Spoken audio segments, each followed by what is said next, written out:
Hey guys, what's up? It is Ripe again, back with more revenge stories. If you haven't already, please don't forget to check out my Patreon at patreon.com/ripeyoutube for exclusive Reddit content. Without any further ado, let's dive right into the stories. And the first one is titled The Revenge of the Senior Nurse. This did not happen to me, I was more of a bystander that time. I was still a nursing student then, but because I was in my last year, so I worked like a RN, and all of that was pre-pandemic. The cast: senior nurse, my nursing instructor, a real cool cat, a woman you shouldn't mess with. And then new resident, a real snobby daddy's boy straight out of med school, cool attending, basically Dr. Cox from Scrubs. Then there were other nurses, nursing students who are just side characters here. So we are an academic hospital, so we've got a nursing school and new doctors come here to make their residency. New resident was this kind of snobby young doctor everyone hates. He depended on the nurses for stuff like laying catheters, putting IVs in, etc. But on the other hand, he talked down to the nursing staff and well, just flirted with the young nurses. Male nurses like me are just men who were too dumb to become doctors. Yeah, really lovable kind of guy. We had a new patient with some allergies and so on. So, new resident, yeah, and give patient please the risky medication. He was not allergic to that, but it was real possible that he could be. Senior nurse, yeah, I have to intervene. The patient could have an allergic reaction to this. New resident, yay, do you have a medical degree or do I? How about doing your job, nurse? It got silent, deadly silent, like in Western when the two gunslingers face each other. Every nurse, doctor, staff in earshot was deadly silent, all eyes laid on those two. Senior nurse smiles, fine, right, you're the doctor, I'm the nurse. Left. New resident celebrated this as his big victory. It was like in prison when the newbie defended himself and gained a bit of respect. But then came her petty little revenge. Most nurses were at the front desk during that night shift, just talking, drinking the third cup of coffee, making paperwork and so on. Senior nurse, come to all, hey, you maybe witnessed what happened with the NR. We are just nurses, you know. Maybe we should for his patients only do the minimal effort as he is the doctor and we are just nurses. Everyone liked that, so we did. Don't worry, nobody died. We are not in the ICU with the deadly cases. He was the last one to receive the files he requested. His x-rays took longer than the ones of the other doctors and no nurses were getting him anything non-work related when he asked for it. We don't have to, but if a doctor asks really nicely, we get him a cup of coffee, etc. And then it came, the glory day of revenge. It was after a round with the cool attending. New resident was not done with some of his diagnosis because he had to get everything himself. All of his x-rays were at the front desk. No nurse was bothered to get it for him. He had the hands full with laying catheters and putting in IVs because most of the time he asked a nurse and well, no nurse had time for him because they had some paperwork to do, make some beds, change some bedpans, bring a patient to the x-ray because you know, we are just nurses. He had to work overtime more often to finish his work and he was not happy. New resident, cool attending, a word please. Cool attending, sipping his coffee while looking at an x-ray, yes. New resident, where can I complain about the nursing staff? Cool attending puts down the x-ray, crosses his arms, if you got complaints, you go to me first. New resident, I think the nursing staff is against me really. Cool attending, well, no surprise newbie, you treated them like garbage. I tell you now one thing they didn't seem to have taught you in your fancy medical school. The nurses are nearly running the hospital and you screwed up with one of the senior nurses and now you have to deal with it. The attending comes to rescue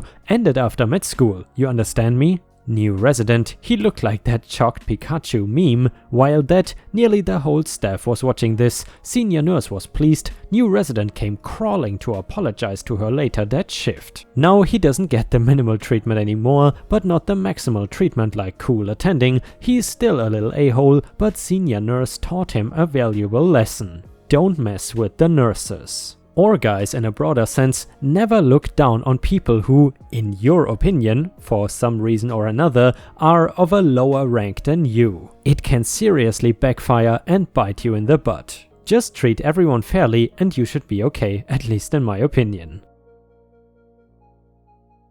And the next one is titled Karen and her kids decide my land belongs to them whenever they want. The nice weather is in and the Karens are coming out. So my house sits in a big plot of land. It is 900 meters wide and stretches back 1200 meters long back into a forested area. I have the front of my property fenced off with a large gate to the main driveway and a smaller wood and wire farm style fence stretching down the width of my property that faces the road. The width has a similar small fence until it hits the forested area. Most of the forest is sugar maple that I take full advantage of and harvest maple sugar. And in my backyard I have several game traps set up, mostly for rabbits, a large dog out area for a vegetable garden as well. Well, today I was playing some games and I hear shouting and screaming coming from my backyard. Also, I wanna note I have no trespassing signs posted all over my property all around the border. Well, I go outside and see what is going on, and sure enough there's 3 kids in my backyard taking shots with a slingshot on cams propped up against my large shed near my garden.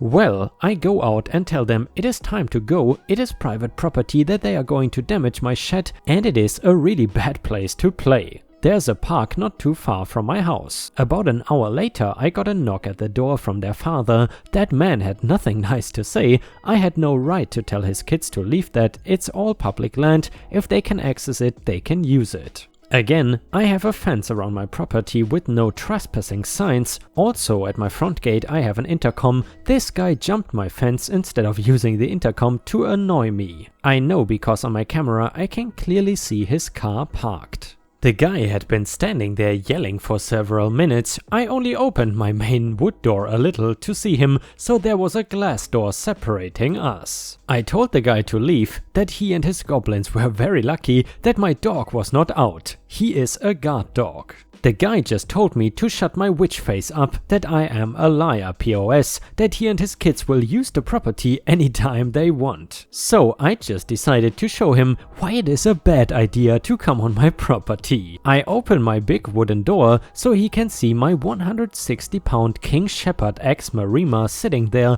growling, looking super pissed off. Well, he decided to leave, call me a witch and flip me off, but I don't think he will come back anytime soon. Just wanted to say, big teeth are good at keeping scary people at bay. Edit, I found out where they came from. They own a small 100 meter by 100 meter plot of land way behind my property line, about a kilometer away from where my property line ends. They've been making trails through all the woods right past my no trespassing signs, and I am on a walk right now at the back of my property. And you know guys, I can definitely confirm, if you have a large, scary looking dog, bad people will probably stay away from you. In the past my dad always had huge, large dogs that were usually used as guard dogs. However, back then my dad was living in a really bad part of town, and whenever he fancied to go outside to get a beer or something at a bar, he usually took his dog, and all the bad people were literally too scared to even be on the same sidewalk as him. And yes, in that part of town there were a lot of sketchy dudes, let me tell you. Anyway, if you have watched until here,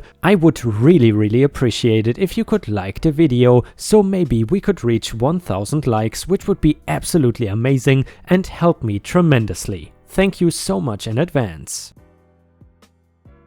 And the next one is titled Real Estate Revenge. Someone had an Ask Reddit question about revenge, and it made me think about this gem from nearly 20 years ago. I've been a real estate broker in Chicago for nearly 20 years. I started at a very small independent brokerage. It was my first week there when the broker/owner gave me a lead. He was older and was not in very good health, so he passed a lot of his leads to his agents. One of the broker's friends passed away and the friend's son wanted to sell the house. I call the son, who tells me he's known the broker for 30 plus years and how close their families were. He seems like a really nice guy. I go over and check out the house. I work up a gorgeous comparative market analysis. I have other brokers check my numbers. I was new and wanted to do a perfect job for my new client. I rehearse my presentation, have my stuff professionally printed, prepare for any possible questions, have responses ready for objections, and I head out.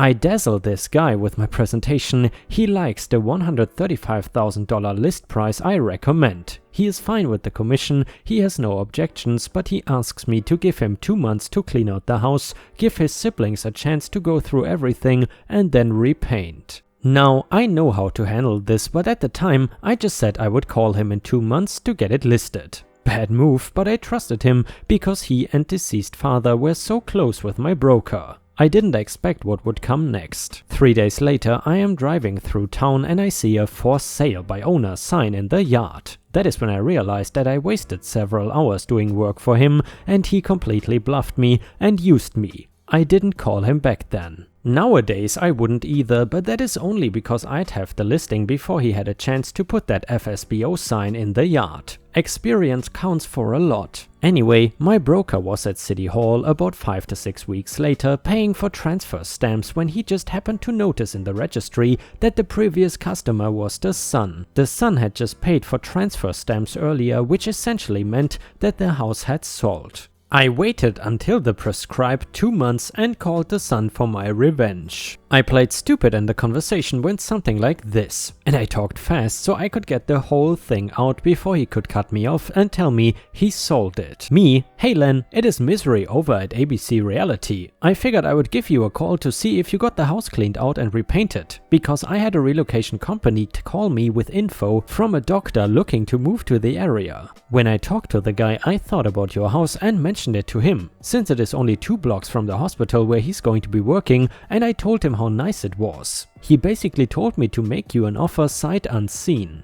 I couldn't remember what I said the house was worth, but I told him $215,000. He couldn't believe how inexpensive it was, but he is living in New York. He said your house sounds like it is 3 times the size of his and half the price of what he would pay in New York City. So I don't remember what I told you it was worth, but he's all cash and wants to be able to move in 3 weeks, so would $215,000 work for you? Because I can write it up, fax it over to him for signatures and get you done. There was a long silence before he exploded. Len: "You damn a-hole, you told me it was worth $135,000. Me: "Well, we didn't even list it yet, and it looks like I just got you $80,000 more. What are you all upset about?" Len: "I just sold that damn house. I sold it for $130K because you told me that was what I should expect to get." Me: "Oh damn, you sold it? That is good for you, and good to know that my estimate on the sale price was spot on." Well, no problem, I'm sure I can find something else for my buyer. Len: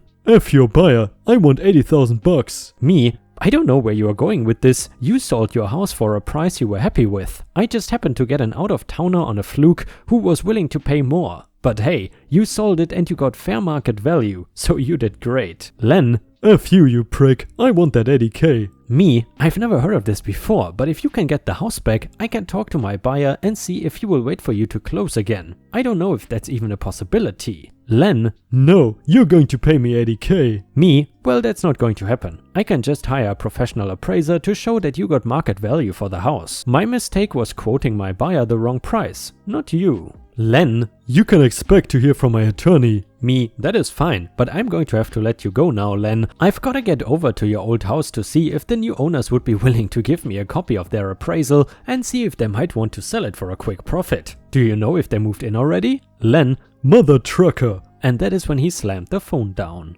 I would never do this now, even though I have plenty of people who waste my time. It comes with the job and getting upset doesn't make it better. However, I still think about that call today, and while part of me feels like a jerk, I still get a little smile thinking about him kicking himself for screwing me over. Here is a little more to the story. Something I do to drum up business is offer help finding tax comparables for people so they can try to get a tax reduction from the county. I actually went to meet the new owners of that house and offered to help them dispute their taxes free of charge. They were actually a really nice couple and they ended up using me to sell that house 8 years later, just before the market crash. So they had done some really nice stuff to the house, had a top-notch price, and they ended up getting $345,000 for it. They were doing a back-to-back closing, sell one and buy the new one on the same day. The house they were buying burned down, but they still sold theirs and moved in with relatives while they looked for something new. The market literally crashed 2 months later while they were living with the wife's grandparents. They stayed there for 2 more years and then I helped them buy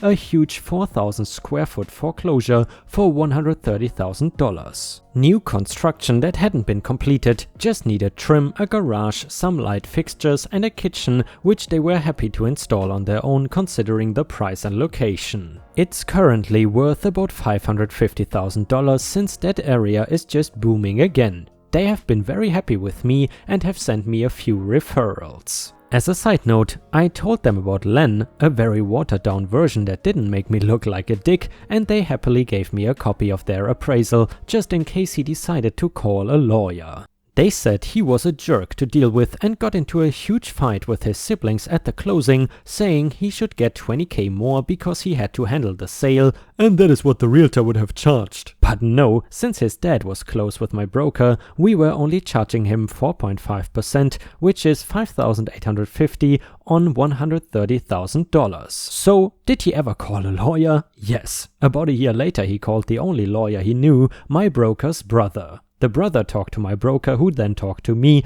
I gave him the market analysis and the appraisal. We never heard another thing about it. And ripe stars, I don't know about you, but for some reason this story was incredibly satisfying. There is just something about these real estate stories, or stories in general about property, that are super satisfying to read, at least for me. And the next one is titled, Trap my baby brother into the pool and nearly drown him, have fun sleeping in the pool house, Uncle Crabhead. So I will admit it was bad on my part, but I'm gonna give my reasoning, it was warranted. So me, 17 male, and my younger brothers, 15, 14 and 3, live with our grandparents. Our mom passed away when the baby was born, dad 6 months before. Anyway, due to everything, a lot of family has moved in with us. We live in a pretty large house and they are all freeloaders. My grandparents will never turn them away, so whatever. My youngest brother is my responsibility mostly, which I'm fine with. My grandparents did all their parenting. I got a job, so my grandparents usually watch him for a few hours. I was at work and get a frantic call from my 14-year-old brother. Uncle Crabhead purposefully tripped the baby over and he fell in the deep end of the pool and everyone stood laughing. Luckily my other brother dragged him out, but he was spluttering and I needed to get home quick. My shift manager is amazing and let me leave, had to rush the baby to the hospital and we were there for a few hours. It was dangerous and terrifying. So, after he was asleep, I snuck downstairs. He is an alcoholic, and I assume by the way he's talking about that uncle guy, and was knocked out cold. I basically dragged him out to the pool house. It was about 2 in the morning, and no one besides me and the baby wake up before 10. So he was in there for a while. Anyway, I leave him on the floor, and I will admit I was slightly hoping for him to roll over into the pool. Locked the door and went to bed. I left the key in the door, something I never do because of anxiety, so I wouldn't be the first suspect. Eventually my aunt, his wife, slams into our room screaming about trying to murder him. I'm like, what the hell, woman?